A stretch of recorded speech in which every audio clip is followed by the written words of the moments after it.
This hourly segment is brought to you by Real Estate Revealed with Randy Barcella, Sunday mornings starting at 8.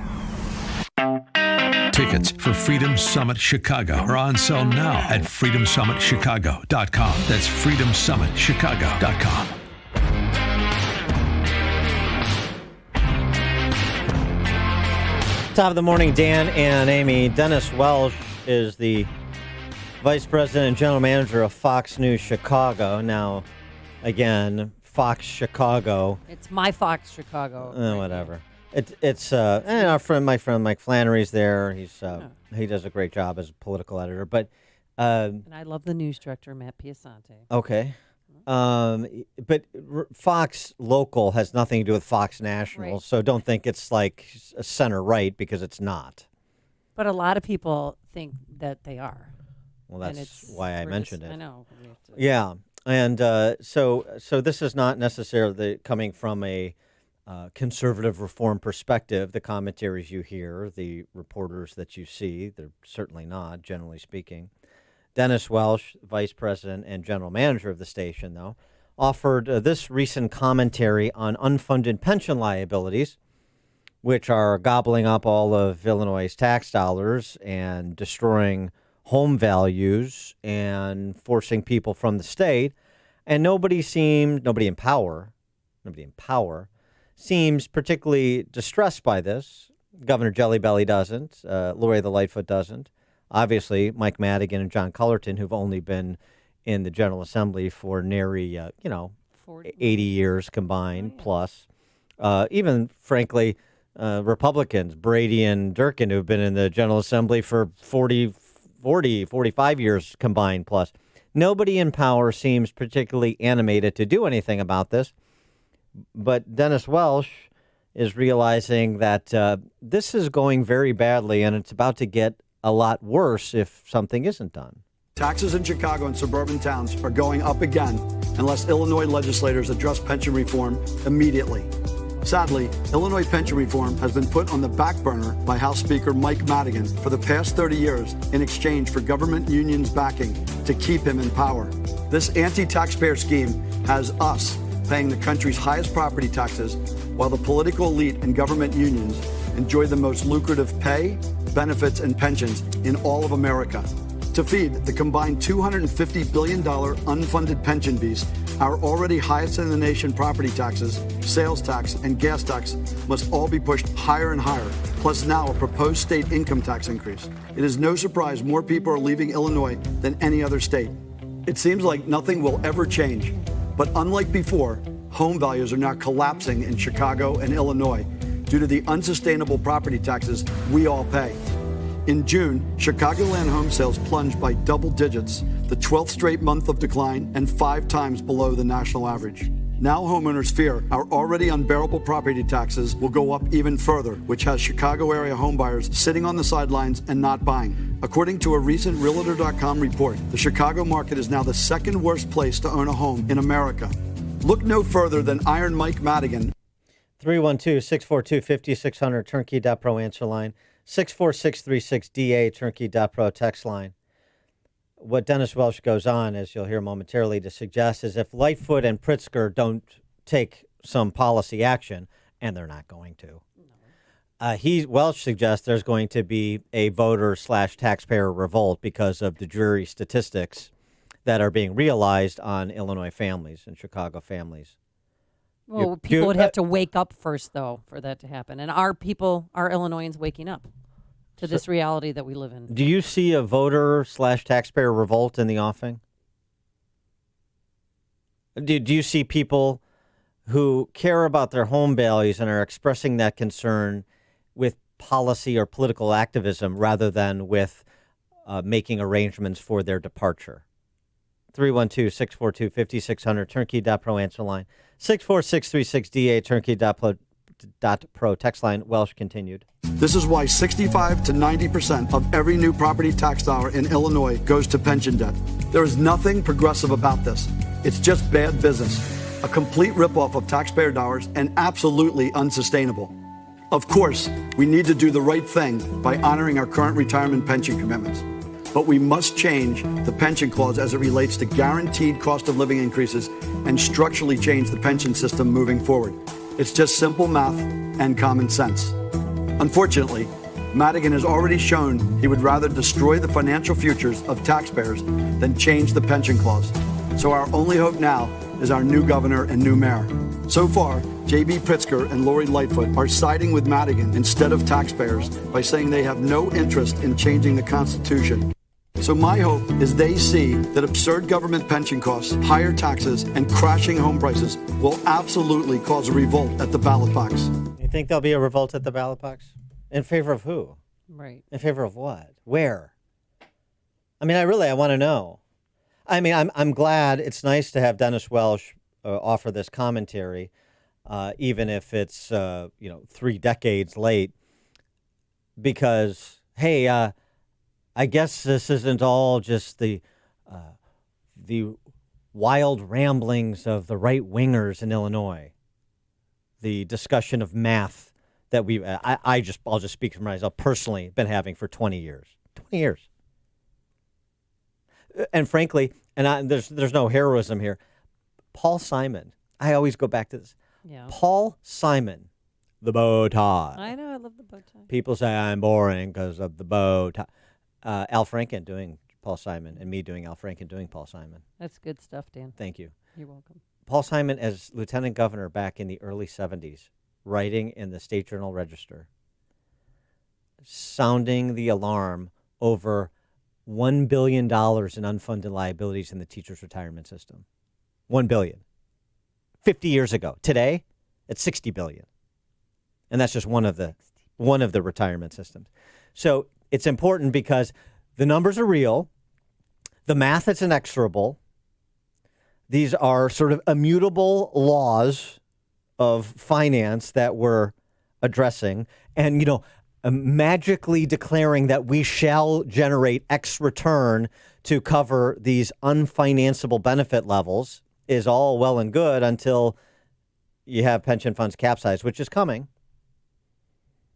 So while I appreciate what Dennis Welsh had to say and the fact that he's saying it,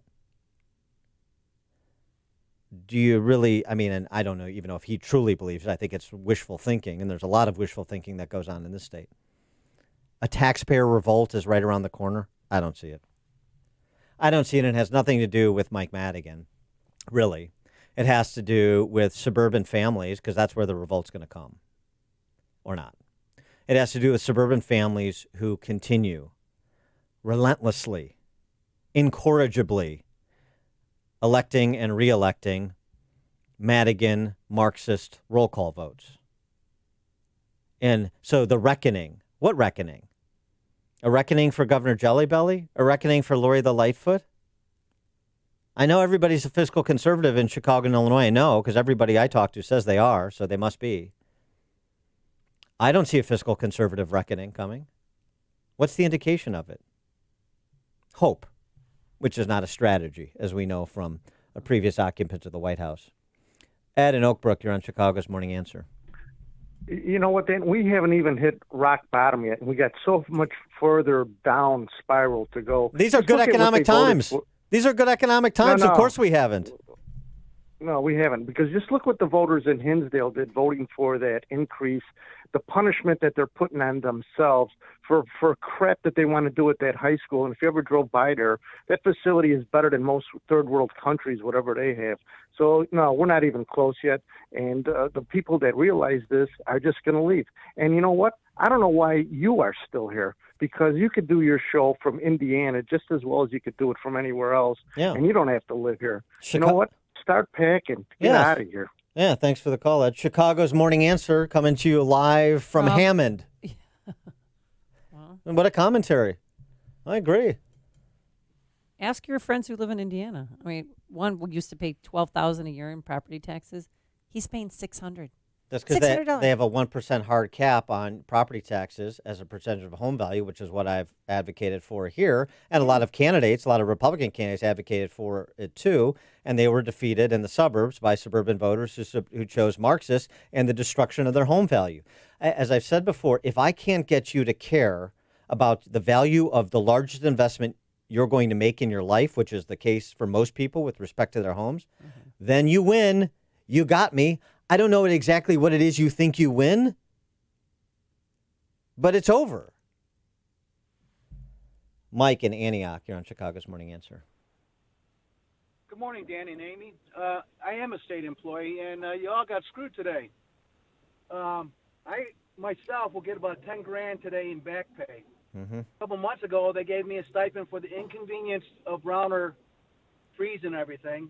And when everything's said and done, they're going to turn around and pay me interest for the back pay for the last 4 years.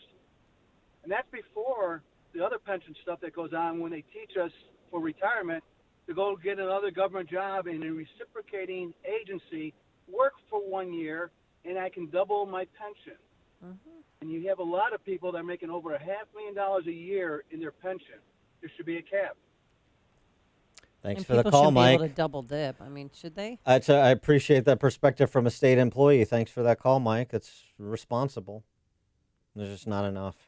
There's just not enough. And this provision of the Constitution, by the way, which was born out of the 70 Constitutional Convention, of which Mike Madigan was integrally involved. So Welsh is right to call out Madigan for his 50 years of malfeasance. This is Article 13, Section 5. This is the phrase that pays, just for those of you not familiar with it.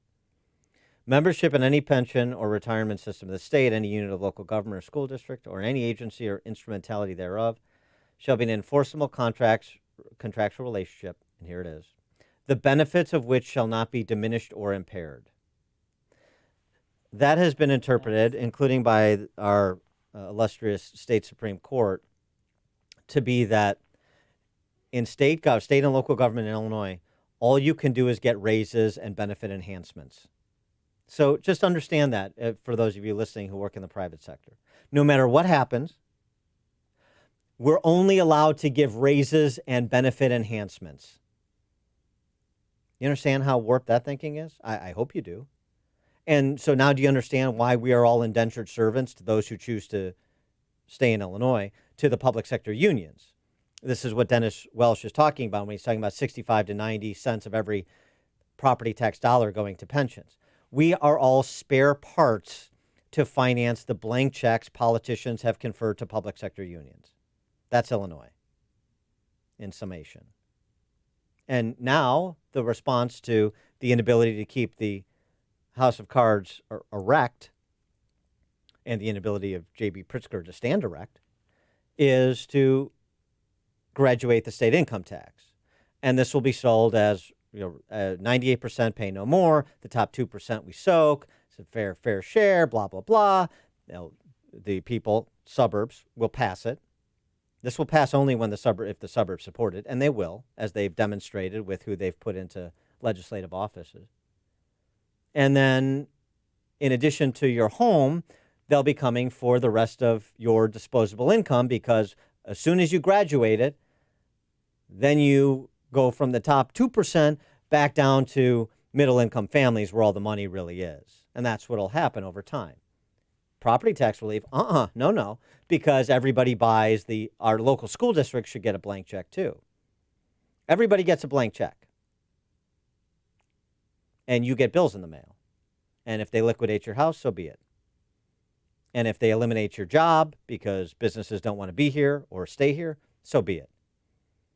Anything and everything to serve the public sector unions and the almighty city of Chicago and state of Illinois. That is the poisonous, kleptocratic philosophy that has destroyed this state, and it's destroyed. And if you don't think so, if you're still in the business of self-delusion, just wait for things to slow down. Maybe not even nationally, just here. In high property tax states, when the bubble bursts again, New Jersey, New York, Illinois, wait till it bursts again. What you think your home is worth and what you can actually sell it for. As people right now in Hinsdale are finding out. As people right now in Lake Forest are finding out. You think it's going to be limited to the 7-figure homeowners? Wrong. It's not already. And just wait. Don't believe me. Don't believe Dennis Welsh. Believe the public sector union bosses. Believe the tax eaters and the crime families. Go ahead. Believe the surrender Republicans. Go ahead. Then don't come crying or bitching when you are stripped of so much that you have worked to achieve and to provide for your family and your kids and everything else. It's just such a sad story, but I'm not in the mindless happy talk business. That's what your surrender Republicans and crime family Democrats are in for. The people you elect. But say Mike Madigan decides not to run again, or something happens to him, are things going to change here in Illinois? No. Why? Why would they change? It's cultural. Yes, Mike Madigan is the individual who is most closely the proximate cause of this because he's in power. And so what do you think? The Marxists behind him that would come to power with the supermajority in the House, you think they'd be any better? They'd be less effective. They're less skilled politically. You think they have a different philosophy? If you think that, you're not paying any attention. Andy in Hinsdale, you're on Chicago's Morning Answer. So, the reckoning is definitely coming, but the revolt probably isn't, because most of these people just don't understand basic Econ 101. I think if you take the average person down on State Street, ask them questions about supply and demand and taxation, they're not going to have an answer. And you saw it in this Hinsdale referendum. You can start calling me Andy from Dallas because I'm walking my dogs in Dallas right now. Mm-hmm. When the people were just begging to increase our taxes, and you were in on some of those. You, Dan, were in on some of those debates. What's the first thing they do? They start personally attacking you instead of attacking the fact that the economics don't work. Yeah. Thanks for the call, Andy. I mean, go ahead and how many people are you responsible for moving out of Illinois? Well, the Hinsdalians, go ahead and attack me. You think you're scoring points against me? You're attacking your home value. And I'm sorry, you think, just to use Hinsdale as an example, Hinsdale Central is living off a reputation it no longer deserves. I hate to break it to you. As are many suburban schools. And as the brain drain continues, the quality will continue to deteriorate as the population continues to shrink. So go ahead, attack me all you want. This is the whole thing. This is like talking to, the West Side NAACP forum I went to when I was a candidate. I say, this is back in 2009, 2010. So, all your people are in charge, right? All the people that you voted for. Black or white, doesn't matter. All the people, all the Democrats that you want in charge of city and county and state government are in charge. And how are things going? Good. And think about how much worse they are 9 years later. Things going good for you on the West Side in Chicago? But don't ever change who's in office. Go ahead, vote against me. Call me a racist, blah, blah, blah. You can't touch me. You know why? Because my parents sacrificed so I could get a good education. And I do fine, and I can leave, and I can do whatever I want. No matter how bad it gets, I'll be fine. That's why this is so funny, because they want to personalize it, like in Hinsdale, as Andy was saying, and make it about me. It's not about me. It has nothing to do with me. It's about making sense. And frankly, it's about middle-income families, like the family I came from, who get squeezed from both sides, who get ripped by this political ruling class, and see their quality of life not just decline, be decimated, even though they play by all the rules they were supposed to play by. So that's where my antagonism for the ruling class, both parties in this state, that's the source of it. But you're not going to get me. So go ahead, poke out both your eyes and tell me I'm blind. Go ahead. Brian in Woodridge, you're on Chicago's Morning Answer. Dan, I'm heading out to Cape Coral at the end of October, and I told my family to come right behind me. And you're right, this is a booming economy, and they still can't get their finances together. What is going to happen when we run into a deep recession? And you're right, maybe it doesn't even have to happen nationally. Maybe it happens here. But when you have more units of government than any other state in the union, and you have public employees constantly leeching like lampreys on a fish, sucking this place dry, it's not going to take that long before the whole house of cards comes collapsing down. Leave a light on for me, Brian from Woodridge, Bodette. Lucy in Orland Park. Good morning, Dan and Amy. Listen, there's so many ugly layers to this onion we call Illinois. I don't know where to start, but here's the question I have today. Where does the taxpayer, the homeowner, who represents us? I've asked this question to you guys many times. I know who represents the schools, the police, the firemen, but who actually represents us? Unless I have to hire a tax attorney to go and fight this phony assessment. If a tax attorney can fix my assessment, why isn't it automatically fixed to begin with? I don't understand why some people can get money taken off if they hire a tax attorney, but otherwise it's just the way it is. Yeah, it's part of the scam. As you pay protection money. Thanks for the call, Lucy. Who represents the taxpayers? At the state level? Nobody. I mean, a handful of legislators around the suburbs, around the downstate too, a handful out of the 177, literally a handful. Nobody represents you.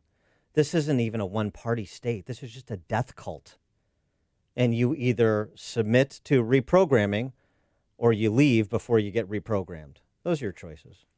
Coming up on Chicago's Morning Answer. We'll switch gears. Trump